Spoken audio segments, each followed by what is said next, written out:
Hello everyone, welcome back to my channel G script. मैं हूं जी और ये है रिएक्ट 19 फुल कोर्स का एपिसोड नंबर 3।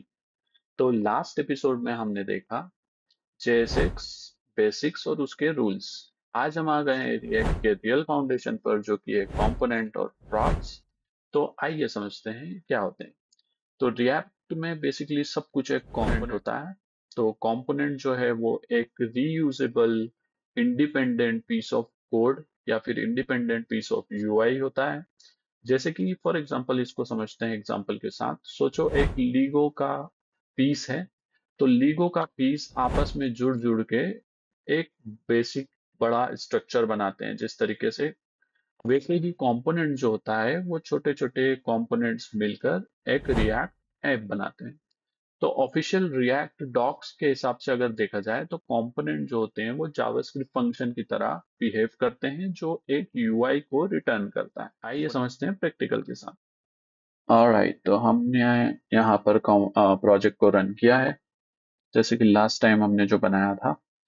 अब यहाँ पर हम इसको थोड़ा मॉडिफाई कर देते हैं। इसको हम लोग कमेंट कर देते हैं। यहाँ पे नीचे आके यहाँ रिटर्न कर देते हैं टेस्ट। ओके, तो यहाँ आ गया है टेस्ट। अब हम बेसिकली बनाएंगे कंपोनेंट। तो यहाँ SRC में एक फोल्डर कंपोनेंट्स का ऑलरेडी बना हुआ है। हम इस सेम फोल्डर में एक कंपोनेंट बनाएंगे जिसका मैं नाम रख लेता हूँ welcome.tsx। ठीक है। तो कंपोनेंट बनाने में सबसे पहले आपको इंपोर्ट करना पड़ेगा रिएक्ट की लाइब्रेरी। फिर आपको फंक्शन नेम के साथ एक फंक्शन डिफाइन करना है और उसको फिर आपको डिफॉल्ट एक्सपोर्ट कर लेना है। ठीक है।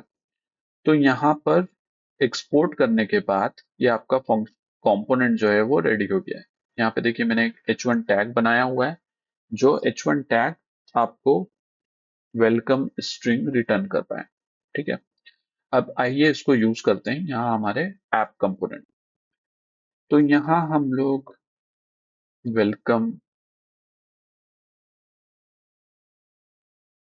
को डिक्लेयर करते हैं, इसको यहाँ पर इंपोर्ट करते हैं और इसी के साथ इंपोर्ट करने के बाद में हम लोगों ने यहाँ पे जो सेव किया तो ये आ गया है हमारा H1 टैग के अंदर वेलकम। ठीक है।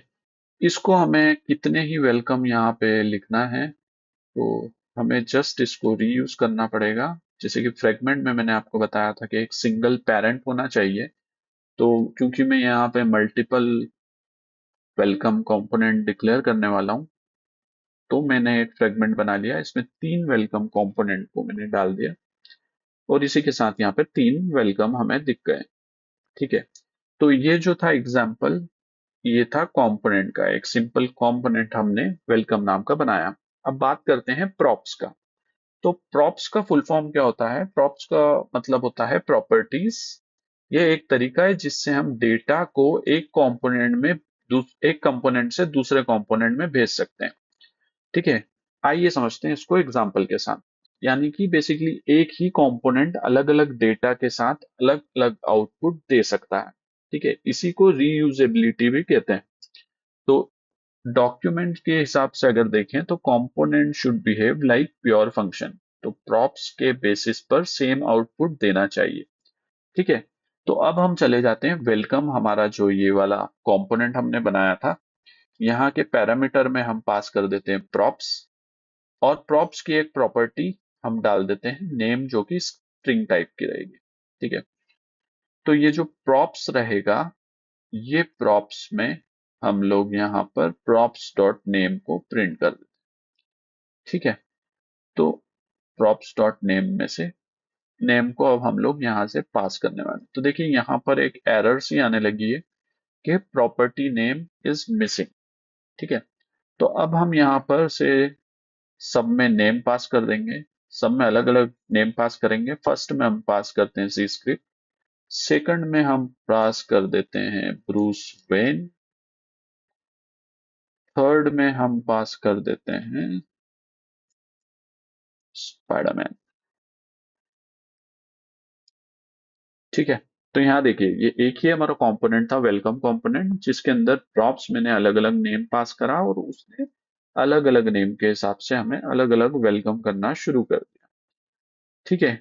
तो ये था, यानी एक ही कंपोनेंट अलग अलग डेटा के साथ अलग अलग आउटपुट दे रहा है यहाँ पे।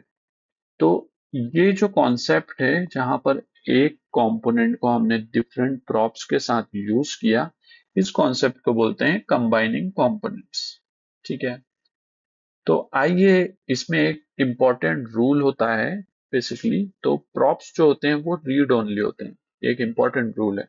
तो अगर आपने जो, जैसे कि यहाँ पर नेम अलग अलग हम लोगों ने भेजा as a different props to welcome, तो यहाँ पर अगर हम देखें इसको, अब अगर यहाँ पे हम लोग कोशिश करें कि हम प्रॉप्स के नेम को चेंज कर लेते हैं और यहाँ पर लिखना चाहें आयरन मैन, तो देखिए यहाँ पर कुछ आउटपुट नहीं आ रहा है। ठीक है, यहाँ पर अगर हम लोग देखेंगे तो यहाँ पर आपको एक एरर दिख रही है, can not assign to read only property name. इसका मतलब यह है कि प्रॉप्स जो होते हैं इसको हम लोग ओवरराइड नहीं कर सकते। ठीक है, ये रीड ओनली प्रॉपर्टी होते हैं। इसको जैसे ही मैंने हटाया तो ये रन करने लगा है। ठीक है, तो रिएक्ट डॉक्स कहते हैं all React component must act like a pure function with respect to their props. मतलब प्रॉप्स को सिर्फ इनपुट की तरह ट्रीट करो, मॉडिफाई उसको मत करो। ठीक है, तो ये था गाइस, आज के वीडियो में हमने सीखा कंपोनेंट्स क्या होता है, प्रॉप्स कैसे डाटा भेजते हैं, कंपोनेंट्स को कंबाइन कैसे करते हैं, और प्रॉप्स हमेशा रीड ओनली होते हैं। तो नेक्स्ट एपिसोड में हम डाइव करेंगे स्टैट और यूज स्टेट हुक्स पर। ये रिएक्ट का मैजिक पार्ट है जो आपको इंटरेक्टिव बनाता है। और याद रखना, इस कोर्स के साथ आपको मिलता है फ्री सर्टिफिकेट, गिटहब रेपो और बॉयलर प्लेट का कोर्स। अगर आपको वीडियो हेल्पफुल लगा तो लाइक, कमेंट और सब्सक्राइब करना मत भूलना। मिलते हैं नेक्स्ट वीडियो में। Till then, happy coding.